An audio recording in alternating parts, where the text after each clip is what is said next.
दोस्तों, भारत और ऑस्ट्रेलिया की टीम के बीच चैंपियंस ट्रॉफी का सेमीफाइनल मुकाबला दुबई के मैदान पर खत्म हो चुका है, जहां इस बड़े मैच में ऑस्ट्रेलिया की टीम ने टॉस जीतने के बाद बल्लेबाजी करने का फैसला किया था और दोस्तों उन्होंने पहली बल्लेबाजी करते हुए 264 रन बनाकर आखिरी ओवर में ऑल आउट हो गई थी। जहां इस मैच में ऑस्ट्रेलिया की तरफ से स्टीव स्मिथ ने सबसे ज्यादा 73 रन बनाए थे, तो उनके अलावा आखिरी में आकर एलेक्स कैरी ने 61 रनों की बेहतरीन पारी खेली, तो ट्रेविस हेड ने भी 39 रन बनाए थे और लबसेन ने 29 रन बनाए थे। और भारत की तरफ से गेंदबाजी में मोहम्मद शमी ने अपने 10 ओवर में 48 रन देकर 3 विकेट लिए थे, तो हार्दिक पांड्या और अक्षर पटेल को एक एक विकेट हाथ लगी थी, तो वरुण चक्रवर्ती और जडेजा ने 2-2 विकेट लिए थे। और दोस्तों, अब भारत को यह सेमीफाइनल मैच जीतने के लिए पूरे 265 रन बनाने थे और आज तक दुबई के इस मैदान पर इतना बड़ा टोटल चेस नहीं हो पाया था। और जब इसके बाद भारत की टीम टारगेट का पीछा करने उतरी तो फिर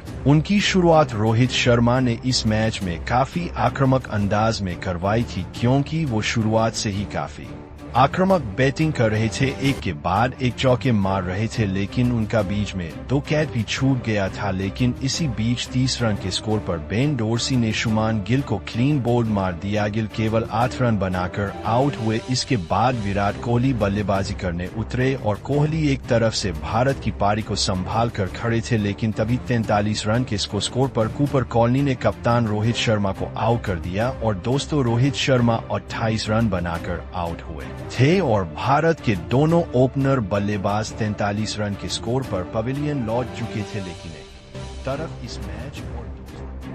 श्रेयस अय्यर और विराट कोहली भारत की पारी को संभाल कर खड़े थे और इन दोनों बल्लेबाजों ने इसके बाद भारत का स्कोर 100 रन के पार पहुंचा दिया था। और दोस्तों, ये दोनों ही बल्लेबाज काफी कमाल की ला में बल्लेबाजी कर रहे थे और इसके बाद विराट कोहली ने अपना अर्थ तक भी पूरा कर लिया था और श्रेयस अय्यर भी अपने अर्धशतक से केवल 5 ही रन दूर खड़े थे। लेकिन तभी 134 रन के स्कोर पर एडम जंपा ने श्रेयस अय्यर को क्लीन बोल्ड मार दिया और अय्यर 45 रन बनाकर आउट हुए थे। जहां उनके आउट होने के बाद अक्षर पटेल बल्लेबाजी करने उतरे और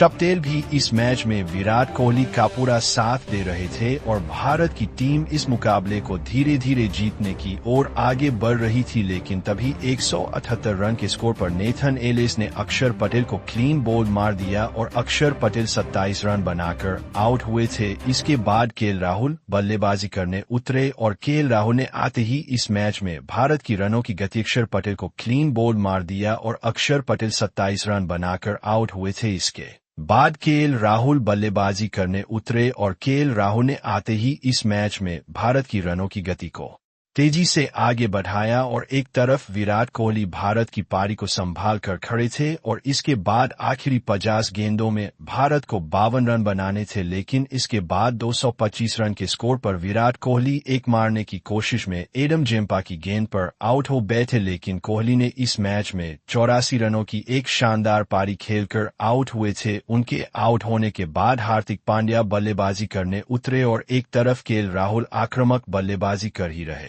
थे। इसके बाद इन दोनों बल्लेबाजों ने इस मैच में एक के बाद एक चौके मारकर भारत की जीत को पूरी तरह पक्का कर दिया था। लेकिन तभी 259 रन के स्कोर पर हार्दिक पांड्या एक मारने की कोशिश में नेथन एलिस की गेंद पर 28 रन बनाकर आउट हो गए। लेकिन भारत की टीम को 13 गेंदों में केवल 6 रन चाहिए थे और इसके बाद 49वें ओवर की पहली गेंद पर केएल राहुल ने एक शानदार लगाकर भारत की टीम को यह सेमीफाइनल मुकाबला 4 विकेटों से जितवा दिया और राहुल 34 गेंदों में 42 रन बनाकर नॉट आउट रहे थे और भारत की टीम ने यह मुकाबला जीतकर दोस्तों फाइनल में अपनी जगह पक्की कर ली है।